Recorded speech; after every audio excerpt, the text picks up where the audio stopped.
우리는 지금 몇 주간을 이어서 예수님이 가르쳐 주신 산상보훈 중에 8가지 복에 관해서 우리가 함께 배우고 은혜를 받고 있습니다. 제가 이번 주 설교 준비를 하면서 문득 이런 생각이 좀 들었어요. 8가지 중에서 우리나라 사람들은 특별히 오늘 우리가 함께 생각할 3번째 복을 좋아하겠구나. 왜냐하면 온유하면 땅을 주신다고 했는데 워낙 땅을 좋아하는 사람들이라 아마 이거 굉장히 좋아하겠다 하는 좀 약간 장난기 섞인 생각을 좀 해보았습니다. 부동산 하면 사족을 못 쓰는 사람들이 참 이 나라에 너무 많은 것이 나라를 위해서는 너무 불행한 일이라고 생각을 합니다. 우리나라 경제가 후진성을 면치 못하고 계속 멍이 들고 또 선진국과 비교해서 여러 가지 면에서 문제를 안고 있는 원인을 캐고 들어가 보면 이 망국적인 토지 투기, 이것이 바로 이 나라의 경제의 발목을 잡고 있다고 해도 과언이 아닙니다. 한때 신문에 들썩였던 어느 김모 국회의원처럼 가족들이 19번을 불법으로 전입 이전하면서 전국에 60만 평의 땅을 사두는 이런 멍청한 짓을 하는 사람이 이 나라의 지도자가 되어 있는 이상은 이 나라의 미래는 절대 밝을 수가 없습니다. 아마 그 사람은 이 한반도 좁은 땅에서 다 쓸어내고 자기 가족만 살 생각을 했던 것 같아요. 자, 그런 생리들이 아직도 많은 사람의 내리에 자리를 잡고 있기 때문에 저는 생각에 땅을 주신다고 하니까 온유한 자가 많이 생기겠구나 하는 생각을 해보는 거죠. 그러므로 여러분, 땅을 가지고 싶습니까? 온유한 자가 되시기를 바랍니다. 그러나 틀림없이 사람들은 땅은 갖고 싶은데 온유한 자가 되라고 하는 말씀은 별로 아마 달갑게 듣지 않으실 거라고 생각을 합니다. 왜냐하면 현대인들에게 있어서 이 온유함이라는 말이 그렇게 썩 좋은 인상을 주지 못하는 것 같습니다.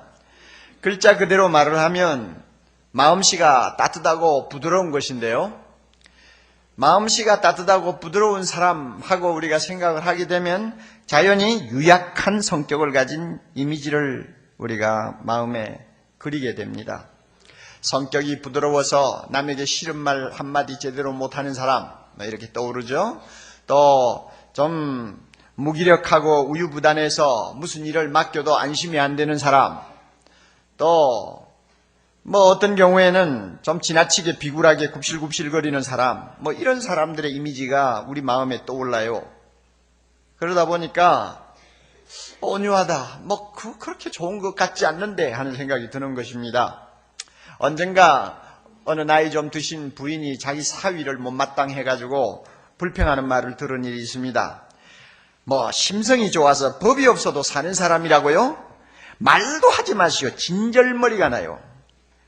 제 식구 하나 벌어먹이지 못하는 주제에 사람만 좋으면 뭐해요? 차라리 성깔을 부리고 주먹질을 하면서도 제 식구 좀 제대로 먹여 살리는 사람이 100배로 낫소다 이러더라고. 그러니까 너무 마음씨 좋고 온유하다 하는 이런 데 대한 약간의 좀 부정적인 시각들을 가진 분들이 많은 것 같습니다.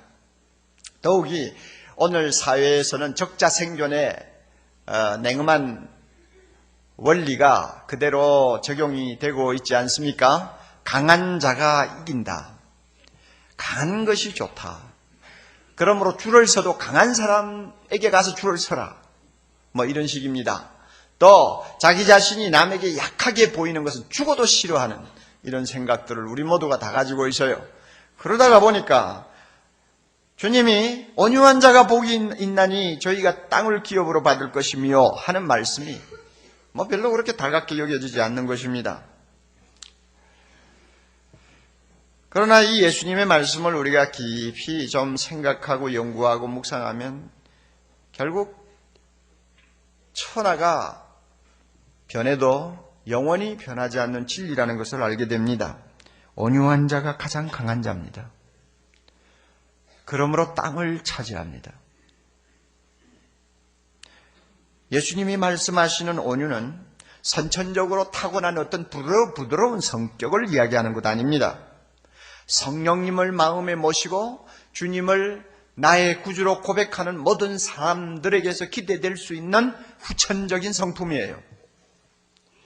다시 말씀드리면 성령께서 우리 마음에 계셔서 우리의 마음 심령을 가난하게 해주십니다. 그리고 우리의 심령을 애통하게 만드십니다. 그 다음에 우리 안에서 성령이 형성시켜주는 성품이 하나 있는데 그것이 바로 온유라는 것입니다. 우리 모두에게는 충동을 받으면 야생마처럼 난폭해지기 쉬운 성품을 다 가지고 있는데 성령께서 이 난폭해지기 쉬운 우리의 성품을 통제하시고 균형을 잡아주실 때 나타나는 것이 온유입니다. 좀 더 다른 말로 표현하면 예수님은 온유하신 분입니다. 그리고 예수님의 이 균형 잡히고 조화로운 성격을 일컬어서 성령의 열매라고 우리가 흔히 말을 하는데 이 예수 그리스도의 온유한 성품이 육화되어서 예수 믿는 나를 통해서 드러나는 것이 바로 우리가 말하는 온유입니다.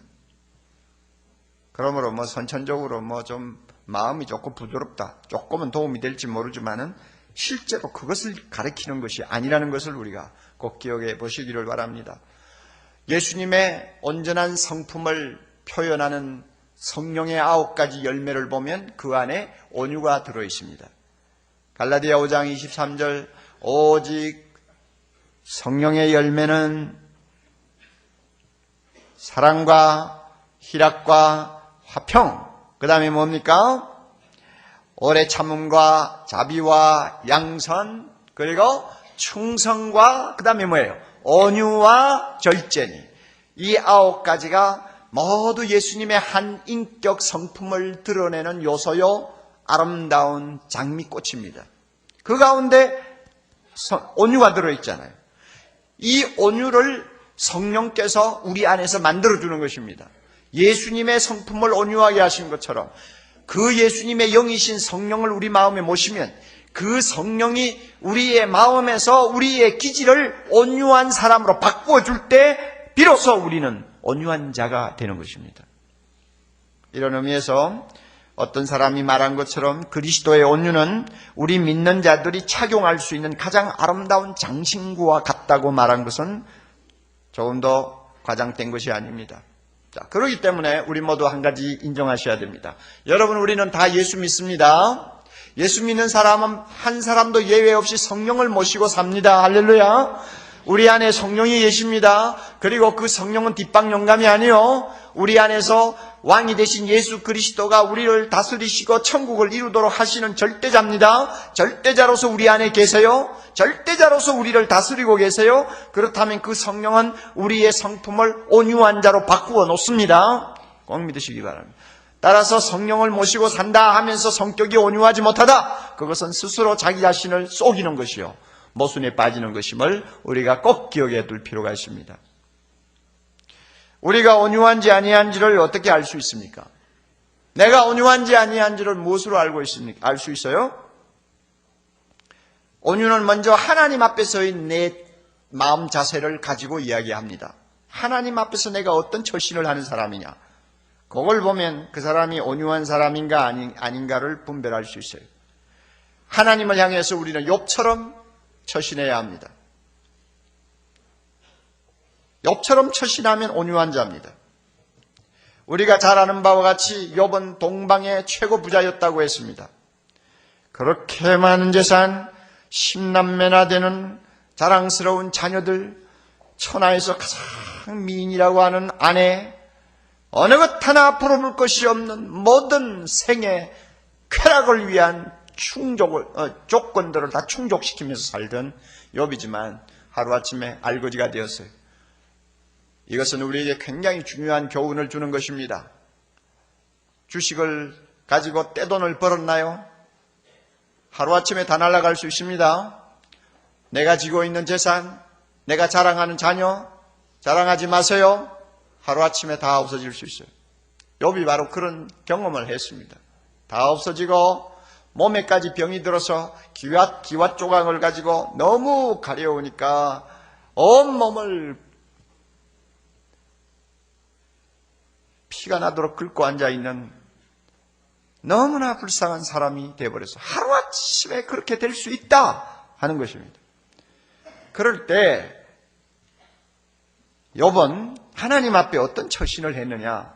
욥기 1장 20절 이하에 보면 참 그의 됨됨이를 우리가 발견할 수 있는 말씀이 나옵니다. 욥이 일어나서 겉옷을 찢고 머리털을 밀고 땅에 엎드려 하나님께 경배했습니다. 알거지가 된 다음에 욥이 일어나 겉옷을 찢었고 머리털을 밀었고 그 다음에는 땅에 엎드려 하나님 앞에 경배했습니다. 이 태도를 일컬어서 하나님 앞에 온유한 자의 태도다 이렇게 말합니다. 하나님을 향해서 거세게 항의하고 싶고 얼굴을 들고 왜냐고 따지고 싶을 때 그렇게 하지를 않고 오히려 회개하는 자답게 옷을 찢고 베옷을 입고 하나님 앞에 엎드려 하나님 앞에 경배했습니다. 이게 온유한 자예요. 그리고 행동이 있으면 말이 따라와야죠. 그가 뭐라고 고백했습니까? 내가 모태에서 벌거벗고 나와 싸운즉 또한 벌거벗은 채로 모태로 돌아가는 것은 당연합니다. 주신 자도 여호와시요 취하신 자도 여호와시니 여호와의 이름이 찬송을 받으실지니이다. 아멘. 하고는 절대로 입을 열어 범죄하지 아니했으며 어리석게 하나님을 원망하지 아니했다고 성경에 기록이 되어 있습니다. 온유한 자의 기념비입니다. 우리가 하나님 앞에 이런 자세를 취하면 하나님은 우리를 보고 온유하다고 말씀하시고 우리에게 땅을 주십니다. 욥은 나중에 땅을 얻었어요. 잃어버린 것보다도 몇 배로 다 하나님이 보상해 주셨어요. 욥은 인생을 실패자로 산 것이 아닙니다. 땅을 얻은 사람은 승자지요. 옛날에 땅을 소유하면 승자가 되잖아요. 욥은 승자로서 인생을 살았습니다. 왜? 하나님 앞에 온유한 자가 되었기 때문에. 현재 사랑하는 형제자매 가운데서 참 욥 정도로 기가 막힌 상황은 아니라 할지라도 참 자신이 생각할 때 이해가 안 되는 불행, 이해가 안 되는 고통, 문제를 안고 씨름하는 분들이 계십니까? 기도를 할 힘도 없어요. 하나님 앞에 계속 따지고 싶은 마음밖에 없어요. 나처럼 그래도 신앙생활을 했다면 하나님이 어떻게 이런 대우를 하실까 하는 편치 못한 마음 때문에 계속 하나님을 향해서 마음이 사나워져요. 이런 분 계시나요? 여러분의 자세는 욥에게 비교하면 온유하지를 못합니다. 욥처럼 하나님을 전적으로 신뢰하시기를 바랍니다. 어떤 형편에서도 신뢰하세요. 그의 성실하신 약속들을 소망하세요. 그리고 기다리세요. 저녁에 울음이 있다고 해서 그 다음 날도 울음이 계속된다고 하지 않았어요. 하나님의 선하신 섭리를 따라 모든 것이 합력하여 선을 이루게 된다는 사실을 꼭 믿으시기 바랍니다. 그리고 내 뜻대로 마옵시고 아버지의 뜻대로 하옵소서 하는 기도를 할 수 있는 사람이 되기를 바랍니다. 이런 자세가 온유한 자의 자세입니다. 이런 사람에게 하나님은 때가 되면 땅을 주십니다. 온유라는 것은 하나님 앞에서의 우리의 태도만을 가리키는 것 아닙니다. 사람을 향해서 우리가 어떤 마음 태도를 갖느냐 하는 것도 온유와 대단히 중요한 관계를 갖고 있습니다. 어떤 사람을 놓고 어떻게 대하느냐 하는 것을 보면 그 사람은 온유하냐 온유하지 않느냐 하는 것을 우리가 판단할 수가 있습니다.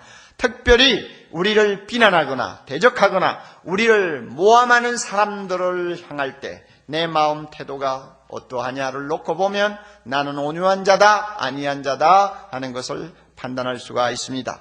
아마 모세를 놓고 우리 자신을 비교하는 것이 좋은 방법이라고 생각합니다. 모세는 민수기 12장 3절에 보면 자기를 일컬어서 이 세상에서 가장 온유한 자라는 말을 했습니다. 놀라운 이야기입니다. 민수기는 모세가 썼는데 자기가 그 글을 쓰면서 자기를 놓고 이 사람 모세는 온유함이 지면의 모든 사람보다 승하더라. 좀 쉬운 말로 바꾸면 이 지구상에 사는 사람 중에서 가장 온유한 자라고 이렇게 자화자찬을 해놨어요.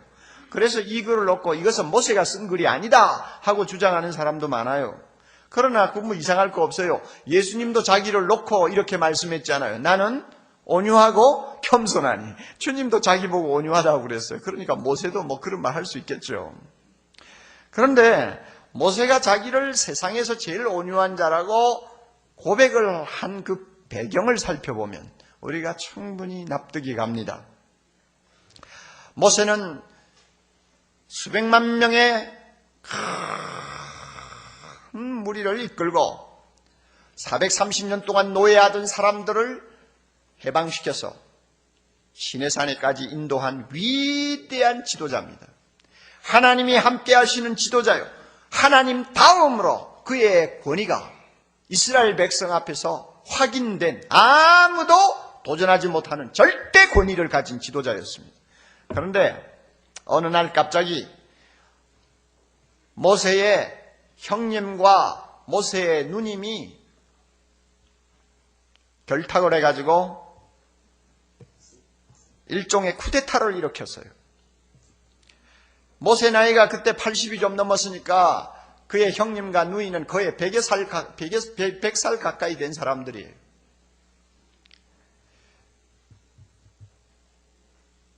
형제 하나가 너무 백성들에게 추앙을 받고 높아지니까 아마 질투가 생겼나 봐요. 세상에서 제일 무서운 게 형제들입니다. 다른 사람은 존경한다 하는데 형제는 죽어도 존경하네요. 누님과 형님 아론, 누님 미리암 이 두 사람이 결탁을 해가지고 백성들을 일부를 충동질하면서 이제 인신공격을 시작했습니다. 모세의 아내 십보라가 있어요. 그 사람은 아마 피가 이티오피아 사람의 피인가 봐요. 그래서 성경 보면 구수인이라고 그랬거든요.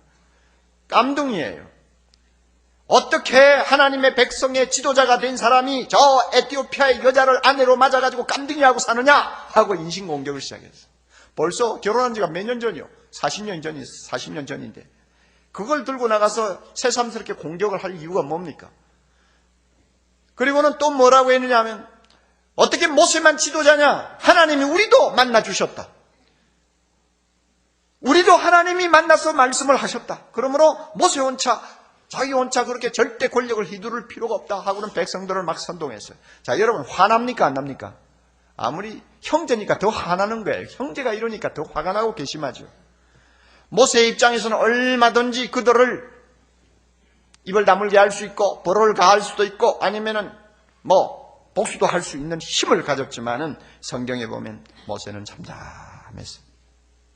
한마디도 대꾸하지 않았어요. 화를 내지도 않았어요. 원수나 복수를 원수를 갚겠다는 생각도 안 했어요. 백성들 앞에서 망신을 주겠다는 생각도 안 했어요. 하나님께서 자기의 억울함을 알아주실 것이라는 심정으로 조용히 기도하면서 기다렸어요. 이 태도를 놓고 모세는 이 세상에 있는 사람들 중에서 가장 온유한 자다 이렇게 성경이 기록하고 있습니다. 만약 우리가 모세와 같이 처신할 수 있다면 우리는 온유한 자입니다. 이와 같이요, 온유는 이 화를 내는 것, 격분하는 것과 많이 연관을 시켜서 생각을 합니다. 아리스토텔레스라고 하는 여러분이 잘 아시는 철학자는 원래 중용의 도를 많이 이야기하는 사람인데요. 온유에 대해서 똑같은 말을 했어요. 온유가 뭐냐? 온유는 격렬한 분노와 그 다음에 전혀 화를 내지 아니한 것의 중간이다. 이렇게 말을 했어요. 그러니까 아주 화를 막 사람이 그냥 미칠 정도로 내는 것하고 전혀 화를 내지 않는 것하고의 중간이 온유다. 그랬습니다. 그래서 아마 온유를 힘과 부드러움의 조화로 설명을 한 것 같습니다. 비록 격분하거나 복수를 할 수 있지만 자기 힘을 쓰지 않고 용서해 주는 것을 온유라고 합니다. 이런 의미에서 온유는 힘을 가진 자, 능력이 있는 자와 잘 결부시켜서 설명합니다. 힘이 없어서 온유한 채 하는 것은 유약함이요, 감동이 없어요. 어린애가 온유하다, 별로 감동이 없어요. 그러나 다윗이 온유하다, 그거는 굉장히 진한 감동이 오는 것입니다. 그렇죠? 예. 옥목사가 온유하다, 목사니까 당연하죠. 아무도 감동이 없어요. 그러나 김대중이가 온유하다 하면 와, 그거 참 괜찮다. 그런 거예요. 온유는 힘하고 많이 연관이 돼 있어요. 우리 모두에게는 잘못하면 폭발하기 쉬운 분노라는 강력한 폭탄을 갖고 있습니다. 이것을 잘 다스리고 길들일 수 있는 능력이 우리에게 없으면 언제든지 폭발해서 사람들을 다치게 할 수 있습니다. 이것이 분노라는 것입니다.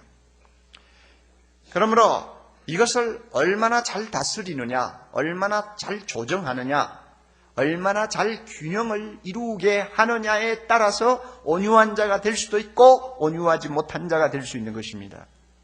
흔히 사람들은 오랜 시간의 훈련과 자기 수양을 통해서 자기 감정을 컨트롤할 수 있고 화를 다스릴 수 있다고 생각합니다.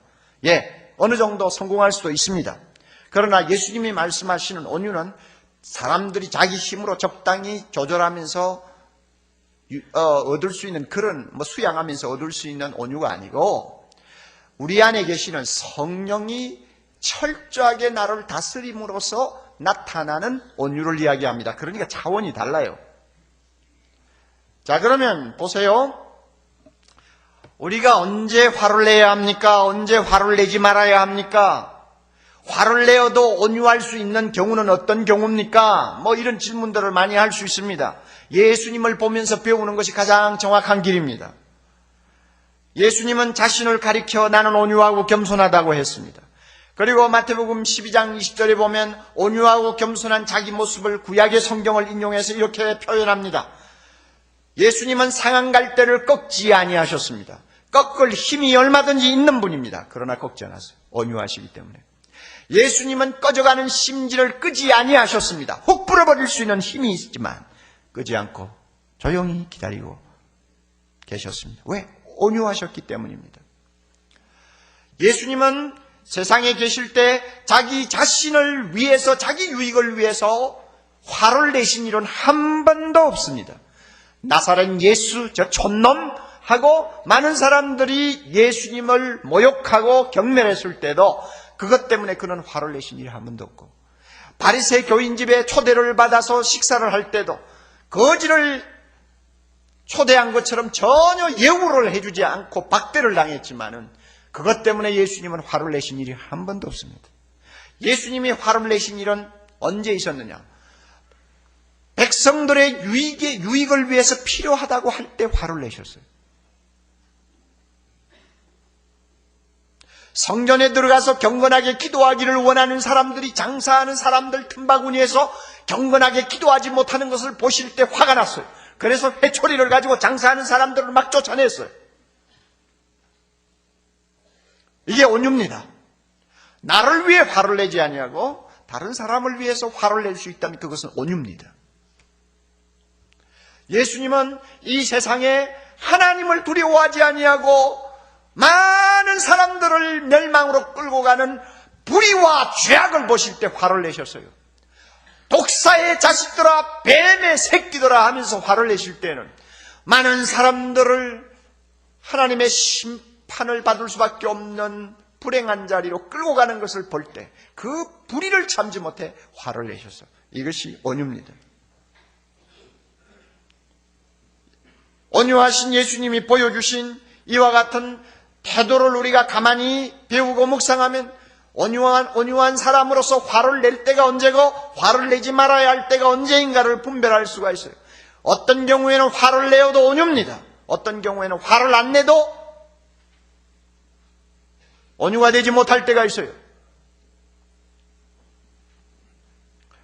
지금 선거철이니까 한마디 합시다. 정치개혁을 부르짖는 시민의 소리들이 많이 있습니다. 오늘 한국 이래서는 안 됩니다.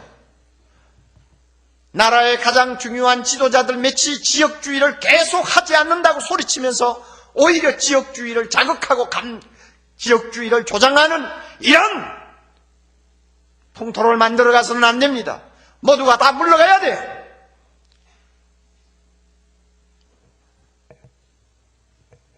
금권 선거를 얼마든지 할 수 있다고 생각하고 지금도 안하무인격으로 행동하는 정치인들, 우리는 용납할 수가 없어요.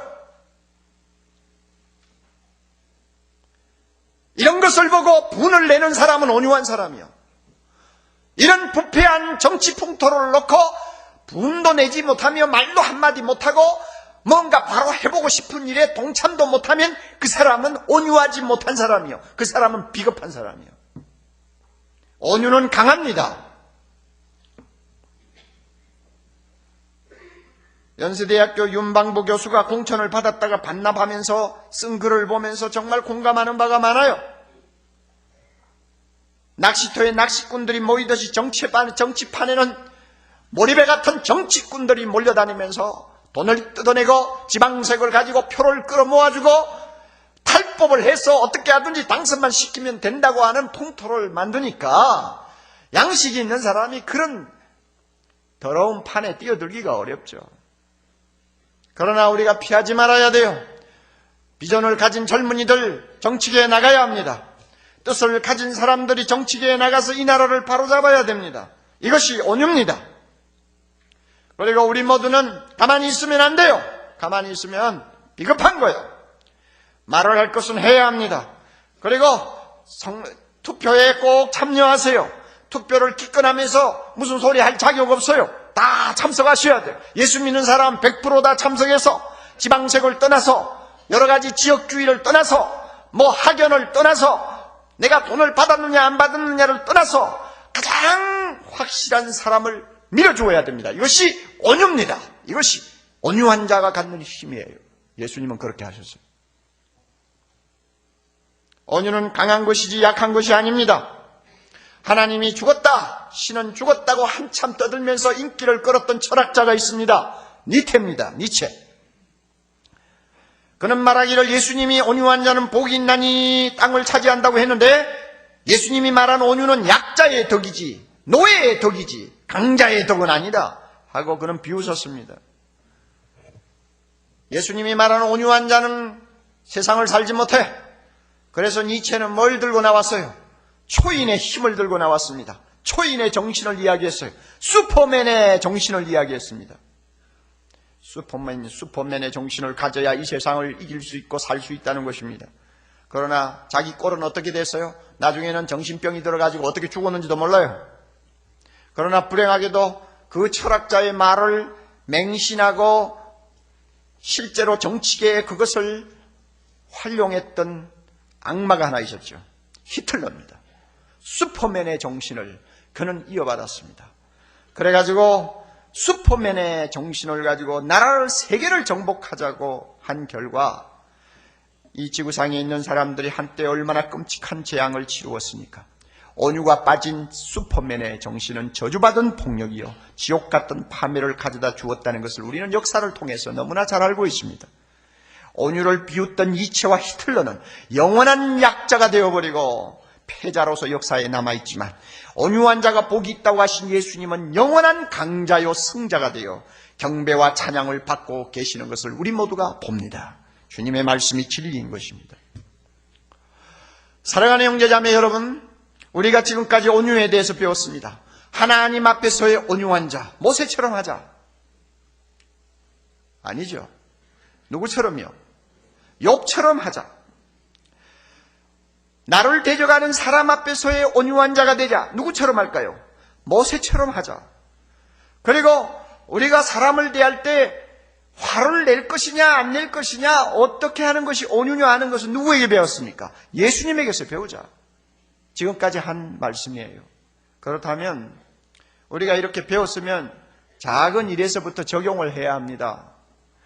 온유한 자가 되면요 제일 먼저 행복해지는 사람은 가족이에요. 그러므로 가정에서부터 내가 온유한 사람이 되어야 합니다. 내가 가정에서 온유하지 못하면 제일 먼저 불행해지는 사람들이 식구들입니다. 부인이 다쳐요. 아들이 다칩니다. 온유하지 못하면 주변에 있는 식구들이 다 다쳐요. 가정 상담자들의 말을 들으면 결혼 생활을 하고 있는 부부 사이에 제일 어려운 문제가 상존하는 분노라고 그러더군요. 다시 말하면 쉽게 가라앉지 않는 분노가 남편의 마음에도 계속 남아있고 아내의 마음에도 계속 떠나지 않고 있는 거예요. 그래서 어떤 심리학자는 이런 분노를 일컬어서 얼어붙은 분노라고 그러더군요. 얼어붙으면 잘 안 떨어지지 않아요. 이게 잘 안 없어지는 거예요. 그래서 이것 때문에 가끔 서로 날카로워지기도 하고 서로가 갈등을 하기도 하고 어떤 때는 서로 막 상처를 주고 독한 말로 사람들의 감정을 뒤집어엎고 그래요. 그래가지고 부부 사이가 굉장히 참 살벌해지는 것입니다. 부부가 예수 그리스도를 믿고 성령을 그 마음에 모시고 성령이 자기의 감정을 다스려 주시고 통제하도록 저쪽으로 의뢰하면 성령의 손안에서 그런 악한 것들이 자꾸 고개를 들 수가 없죠. 성령은 반드시 온유한 자로 만들어 주는데 그렇게 하지 아니할 경우에는 온유는 저만큼 가버리고 자기 감정만 분노만 쉴 사이 없이 끌어오르니까 가정이 평안할 리가 없죠. 그러니까 온유가 부족하면 우리의 감정, 우리의 분노는 언제든지 터질 수 있는 시한폭탄이에요. 가정에서부터 온유해야 돼요. 최근에 상담을 하는 모 교수에게 목사 사모님이 찾아와서 상담을 한 내용을 써놓은 글을 좀 본 일이 있습니다. 이 사모는 40대 초반의 나이에 똑똑한 남편을 목사로 말을 잘못했어요. 똑똑한 목사를 남편으로 데리고 사는 부인입니다. 명문대를 나왔는데 처음에는 얼마 동안 직장 생활을 했나 봐요. 직장 생활을 하는데 남편이 날마다 버릇처럼 하는 말이 있더래요. 시시한 놈들, 이 지저분한 놈들하고는 도무지 일을 못하겠어. 이 시시한 놈들, 지저분한 놈들, 내까지 더러워지겠어. 이러면서 직장 동료들을 날마다 비난하더래요. 그러더니 어느 날 갑자기 아내하고 운원도 하지 아니하고 신학교로 가더랍니다. 그러니까 목사가 됐대요. 명문대학 출신이어서 그런지 그런 대로 괜찮은 교회를 맡아서 목회를 잘하고 계신데요. 교인들로부터는 영성과 지성이 겸비한 지도자요, 또 세속적인 것과는 절대로 타협하지 않는 아주 정의로운 지도자라고 존경을 받고 있답니다. 그런데 왜 상담을 왔느냐? 사모의 말이에요. 다른 사람은 그를 어떻게 보든 간에 자기가 보기에는 남편이 밖에서 알려진 것처럼 의로운 사람이 아니라는 것입니다. 단지 그 성격이 너무 비판적이기 때문에 자신뿐 아니라 다른 사람들에게 엄격해서 그런 인상을 받는다는 것입니다. 더욱이 슬픈 것은 자기 가정이 너무 행복하지 못하다는 것입니다. 가정은 날씨가 쾌청이 아니라 늘 비가 오려는 듯 답답하기만 하답니다. 그래서 살 맛이 없대요. 어떻게 하면 되겠는지, 무엇이 잘못됐는지 가르쳐 달라고 상담을 청한 것입니다.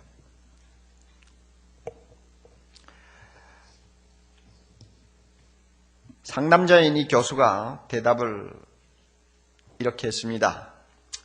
사모님, 사회적인 성공은요, 주로 능력과 관계가 있지만 가정적인 행복은 주로 성격과 관계가 있습니다. 목회자가 목회에 성공하려면 남다른 능력이 필요하지만 목회자의 가정이 행복하려면 능력이 아니고 건강한 성격이 필요합니다.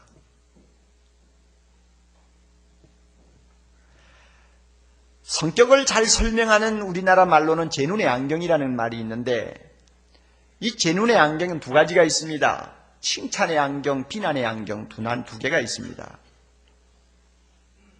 비난의 안경을 쓴 사람은 좋은 배우자를 만나도 항상 불행하기 마련이고, 칭찬의 안경을 쓴 사람은 어느 배우자를 만나도 행복하기 마련입니다. 사모님, 심리학에서 거래 분석 이론이라는 것이 있는데요. 이 이론에 의하면